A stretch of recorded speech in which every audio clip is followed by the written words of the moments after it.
Hey everybody! Thanks for taking a real quick break in your Daredevil binge watching. We checked out the first couple episodes, and man, they're good. They're really good, yeah. Broad strokes, they're real good. Now, I'm gonna be honest, I've only seen 3 episodes, but the 3 I've seen I think are phenomenal. Yeah. I mean, really, this is the best thing I've ever seen come out of Marvel TV. It's very worthy of binge watching. I'm not typically a guy who likes to sit down and watch 13 hours worth of something, but I think I might this weekend. There's shades of like really good superhero stuff, but I also found shades of things like even like Breaking Bad stuff reminded me of. Yeah. Like the crime element stuff is really interesting. Even down to the color palette. There's a lot of really rich yellows and reds. I also think that they really hit that sweet spot of like making this for people who have no idea who Daredevil is, and also for the fans. Right, which I think leads me. There's a handful of things. Let's call it 5 things that we took away from the first couple episodes of Daredevil. Sure. And what you just said, I think, is number 1.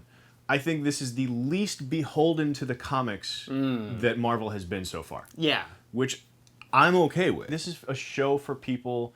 They're not worried about like, hey, let's really explain who Daredevil is right off the bat. Right. Or let's really dive into an origin story so that everybody's on the same page and they're caught up to speed with however many years worth of Daredevil comics. Yeah. There's none of that in there. This is just a show that's about a blind lawyer who also fights crime. Exactly. You know? And I also think they've done a really good job at showcasing how his powers work. Let's call that number 2. Yes. I mean, they're not just doing the thing like in the movie with, he can see Elektra in the rain. Yeah. It's not that like weird sonar image. They didn't go to Predator vision, I which know. I appreciated. There's a lot of inserts of things making noises, like the chain clinking up against and people's footsteps and people cocking a gun, and like you very much know how he senses the world without seeing it in this like bizarre sonar thing. Now that's just the first couple episodes, so they might lean back on Predator vision. And some of you might already know if you started watching at midnight. I don't know if this is the next number, maybe it should, but this is the most violent thing you're going to see out of the MCU in the current run of the MCU. I definitely think that's number 3. 3rd episode is insanely violent. Episode 2 opens on just puddles of blood.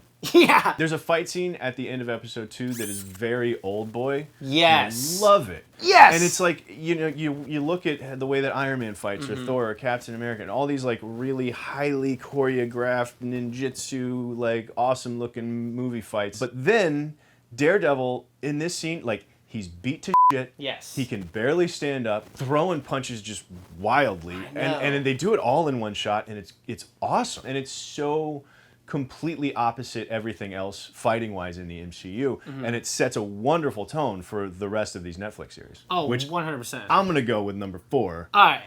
This sets a wonderful tone for the next Netflix series. There's been a lot of talk about like this is their street level heroes, and here comes the Hell's Kitchen version, and obviously we're getting Jessica Jones and Luke Cage and Iron Fist. Yeah, they really did set this apart from the MCU. 100%. I think it was great that they got Drew Goddard to come in and sort of show run before he left to go into Spider-Man land, because he's written a bulk of the episodes and it's really well written. Agents of S.H.I.E.L.D. and Agent Carter, they had to deal with the network stuff. They have to be a little hokier and stuff. And this feels like an AMC, like HBO. They've set it apart so well to the point where even in the first episode, when they talk about the Battle of New York, when the Chitauri came, like they allude to the Chitauri come down, it felt a little out of place. I do agree because the tones are very different, but I do like the fact that they entrench a big part of certain parts of the episode on that MCU stuff, so it's the same world, but it's not like Agents of S.H.I.E.L.D. would have episodes like dependent on that. Like Chitauri technology is being used. These guys are just doing their own thing in the same world. And also the other interesting tie-in that they had to the MCU is they're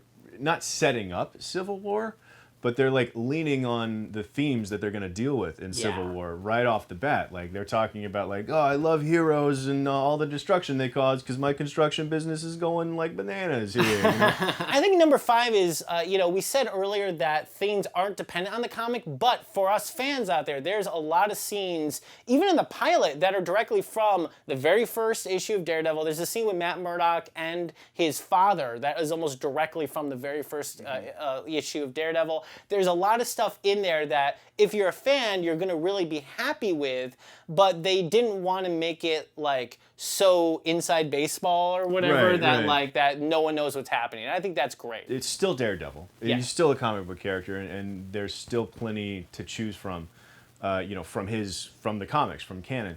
But they just don't lean on it at all. I want them to stop leaning so heavily on the like, I'm almost knocked out. Here comes a flashback from my childhood where Dad says something inspiring, and then I get up and kick ass. They've done that, 3 times, I think, in the first couple episodes? That and Foggy, my only 2 things. Don't really like the guy who plays Foggy. It's funny because for me, I mean, I like the actor who plays him, and I also think the way that Drew Goddard wrote him is just like he is in the comic book. Like, it's insane. Talking about how Foggy is written just like from the comics, that might be what's bumping me about him. Yeah, because I think so. He feels like he would be at home in Agents of S.H.I.E.L.D. or in one of the other network shows, not at home in this show that they're making. Yeah. Again, I can't stress, Daredevil is so interestingly different from everything that Marvel's done. Yeah. And here's this guy, Foggy, kind of in the middle of everything that feels like characters from everything else. Like he would have been right at home playing Galaga in Avengers. He's the only non-edgy character. Right. Everyone else is edge in this show, and that's kind of the point of Foggy, is he doesn't even realize what's actually happening in this world.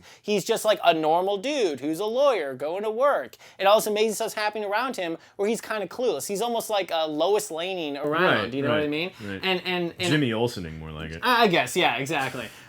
That is 5, maybe 6. Let's say 5. Let's call it 5 3/2 things that we took away from the first couple episodes of Daredevil. I hope you're watching it right now, or you're going to be able to watch it very soon because it is really cool. Yeah. Get back to watching it. Let us know what you think about it down in the comments below. Click like and subscribe, and stay right here for more CineFix Now news, movie news. CineFix Now.